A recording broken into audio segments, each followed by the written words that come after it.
Essa Brasil, Fernando Schiller. Schiller, hoje, numa daquelas coincidências, eu abordei o assunto que você vai abordar, naturalmente não pelo mesmo ângulo, mas eu fiz uma conta falando sobre a Previdência, que é, sem dúvida nenhuma, a despesa mais alta que o governo tem, e é natural que seja, né, a despesa mais alta do governo.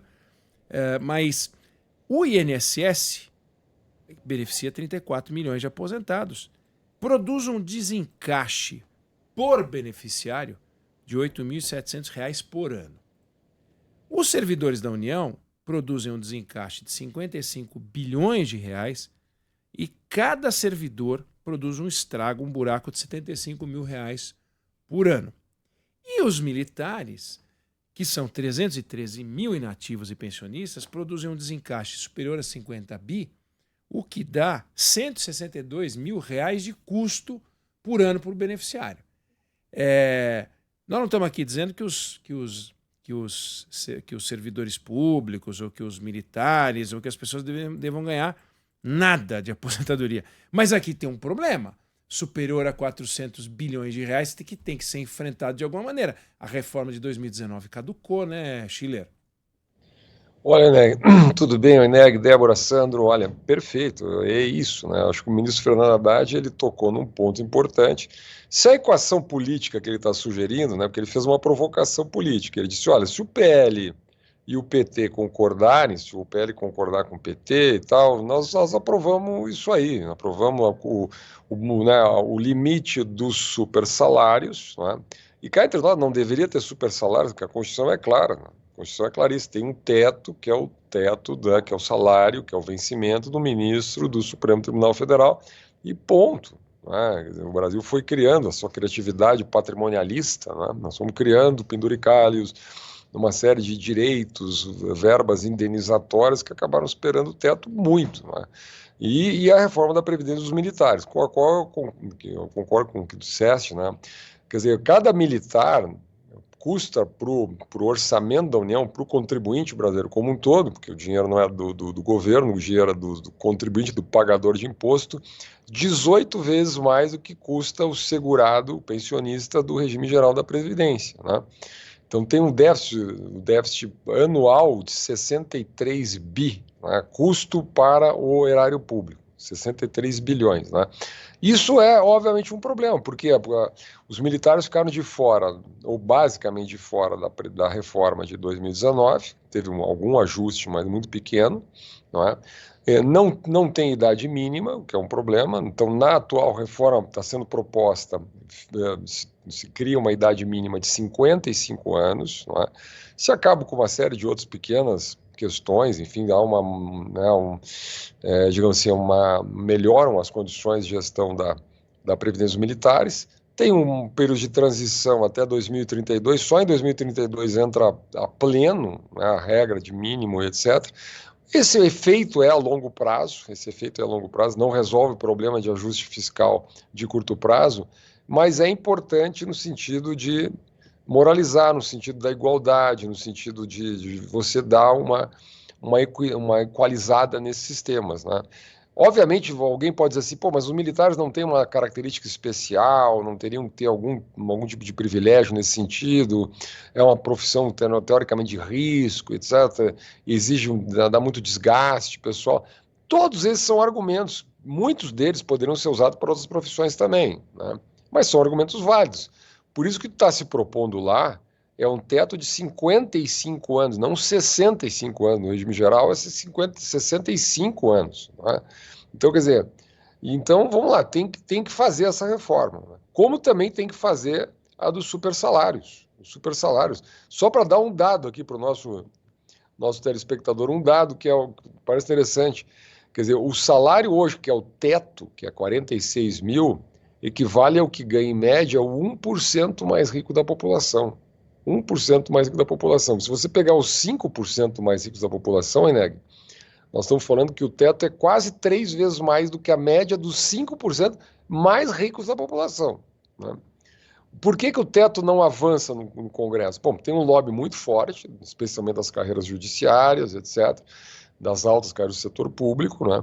E porque eu acho que há um convencimento, olha só o argumento, eu acho que há um convencimento por boa parte das carreiras, especialmente as carreiras jurídicas, né, de que os 46 mil é baixo. É baixo. Isso está dito indiretamente nas entrelinhas de vários documentos. Olha, o pessoal, para fazer concurso para juiz é complicado, né? Demanda muito, né? São pessoas muito qualificadas, muito talentosas. Esse mercado tem que ter atratividade, nós temos que atrair os melhores. Para atrair os melhores, tem que pagar bem.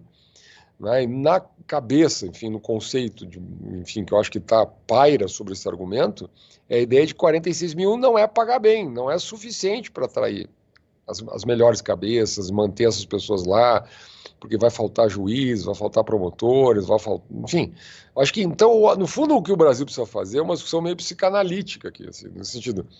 Psicanalítica eu digo para brincar um pouco, mas para dizer assim: o teto está certo ou está errado?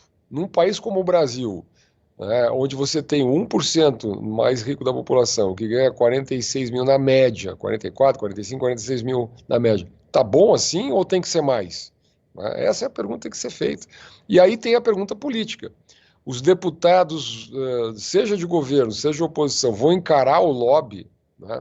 Porque tem que aprovar uma lei no Congresso que discipline o que é verba indenizatória e o que é verba remuneratória. Tem que fazer a Então, por exemplo, auxílio paletó, né, auxílio alimentação, vantagens como, por exemplo, que vieram lá uma série de licença prêmio, licença capacitação, férias de 2 meses, tudo isso.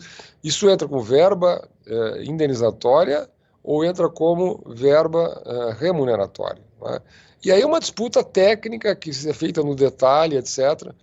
E olha, vou dizer para vocês aqui, eu acho muito difícil isso tramitar esse ano no Congresso Nacional. Acho que não há nenhuma vontade política forte do governo nessa direção. E, obviamente, a oposição não está lá muito interessada nisso, porque quem tem a responsabilidade de aprovar no Congresso é o governo. Né? É bom que a oposição seja solidária. Não vejo no PL, o PL tem relações muito próximas com muitos militares. O ex-presidente Bolsonaro, que comandou lá o processo da reforma em 2019, não foi por acaso que os militares ficaram de fora. Né? Então, o PT hoje é um partido com uma base muito frágil no Congresso Nacional. Né? E o lobby é muito forte, tanto dos militares como das altas carreiras. Né? Então, vamos lá, não sou muito otimista com esse tema aí não, viu, Eneg? Mas que a provocação do ministro Haddad valeu, acho que valeu. Acho que tá feita aí, vamos ver. Schiller, só para encerrar, em 1990, uma pessoa que chegasse aos 50 anos viveria 18 anos, em média. Hoje, uma pessoa que chega aos 50 anos vive 32 anos, em média. Ou seja, você tem que financiar muito mais tempo do tal déficit. O déficit produzido por pessoa, ele permanece mais tempo na realidade da sociedade. É importante frisar isso, né, Schiller? A gente quer que as pessoas vivam mais, a gente quer que as pessoas vivam saudáveis, mas isso tem um preço, né? É óbvio, né? Vamos lá, olha, eu gosto de pegar no pé de algumas coisas. Eu gosto não, né? Eu acabo pegando aqui. Um ministro com uma decisão monocrática reduziu o tempo, a idade mínima de aposentadoria para mulheres policiais federais, policiais civis, para 52 anos. 52 anos. Né? A expectativa de vida de mulheres hoje no Brasil nasce agora perto de 80 anos. Né? Imagina se aposentar com 52 e viver até, no mínimo, a média dos 80. A pessoa que tem esse padrão de renda acaba indo mais, 90 anos, sei lá quanto, daí a sobrevida, né? Então, assim, isso está mudando no mundo inteiro. No mundo inteiro se fazem reformas da Previdência, aumentando a idade mínima, as pessoas terão que trabalhar mais e nós vamos ter que partir para um processo de equalização entre homens e mulheres. Isso está lá no livro do Paulo Tafner, do Fábio Jambiage, que lançaram um livro muito interessante, dizendo que o Brasil vai ter que encarar uma nova reforma da Previdência, exatamente porque a longevidade aumenta. Né?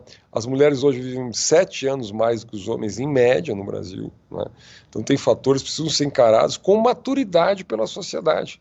O déficit da Previdência no Brasil hoje está perto de 450 bilhões ano, a Previdência, todas as previdências na esfera federal. Né? Então, nós estamos discutindo o desajuste fiscal, estamos discutindo aumentar a carga tributária e tal. Temos que encarar essa despesa, porque a longevidade, graças ao bom Deus, vai continuar crescendo, né? Que se espera, pelo menos, que isso aconteça.